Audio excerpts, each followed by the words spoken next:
प्रिय भाई बहनों, आज हम चर्चा करेंगे क्या भगवान बुद्ध वैज्ञानिक थे। इस विषय पर भगवान बुद्ध की दृष्टि में जानना ही धर्म है तथा जानना ही विज्ञान है। धर्म और विज्ञान अलग नहीं हो सकते। दोनों का ध्येय मनुष्य के जीवन को सुखी बनाना है, उसे दुखों से कष्टों से मुक्त करना है। भगवान का दृष्टिकोण जीवन भर वैज्ञानिक और व्यवहारिक रहा। पूरे बौद्ध साहित्य में कोई कथन वैज्ञानिक या व्यवहारिक नहीं लगता तो वह कथन भगवान का नहीं हो सकता। भगवान ने जिन दार्शनिक सिद्धांतों को प्रस्तापित किया उसमें अनित्य, अनात्म और दुख, तीनों सिद्धांतों को जब वैज्ञानिक दृष्टि से परखा जाता है तो वे उन पर पूरा उतरते हैं।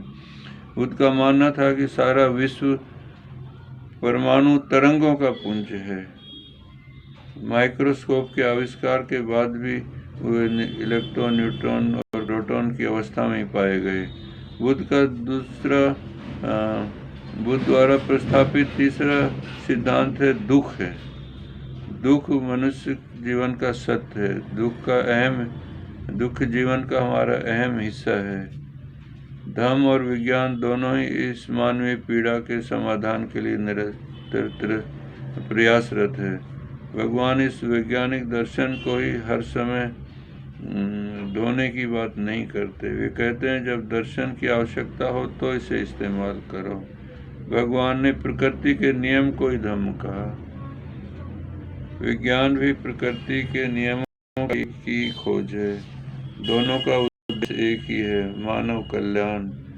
मनुष्य जिस अज्ञानता के कारण लोक चक्र में फंस गया है उससे निकलकर वह धम्म चक्र में लाया जाए, प्रकृति के चक्र में लाया जाए। भगवान ने जिस धर्म को समझाया उसका विज्ञान इस प्रकार है। लोक चक्र मूढ़ता है। लोक चक्र अज्ञान, अविवेक, अविद्या है, जिसके कारण हम निरंतर राग द्वेष की चक्की में पिसते रहते हैं।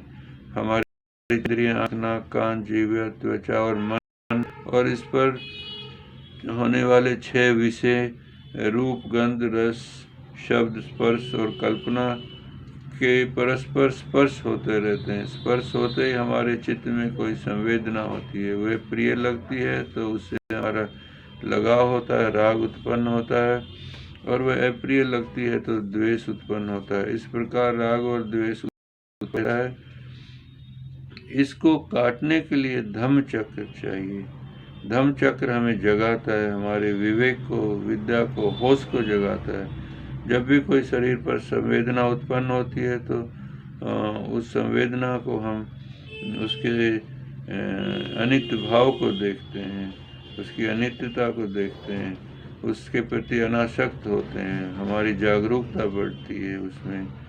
पाश्चात्य देशों में बौद्ध धर्म जब तेजी से फैलने लगा तो वहाँ के वैज्ञानिकों ने बुद्ध के सिद्धांत पर चलने वाले लोगों पर हो रहे प्रभावों की खोज की और उन्होंने पाया कि 30 मिनट ध्यान साधना करने से जो आराम मिलता है वह 8 घंटे नींद के बराबर होता है। अमेरिका में विपश्यना साधना करने वालों के मस्तिष्क का लगातार कैट स्कैन किया गया। तीनों विश्वविद्यालयों की एक ही खोज निकली कि इससे मनुष्य करुणाशील बनता है, विकासशील बनता है और समता में रहता है। अमेरिका व यूरोप में बुद्ध के विचारों को फैलने के कारण ही बुद्ध ने कभी धम्म में कठोरता और कठिन तपश्चर्या का प्रयोग नहीं किया। बुद्ध ने विचारों को स्वतंत्रता और उनमें बदलाव की संभावना का रास्ता खुला रखा। दूसरी बात, बुद्ध के विचार में वैज्ञानिक झलक है। वे प्राकृतिक सत्य को सत्य मानते थे। मस्तिष्क में होने वाले सुख दुख की खोज की। कोई प्रयोगशाला बनाया उन्होंने। सब कुछ अनित्य है।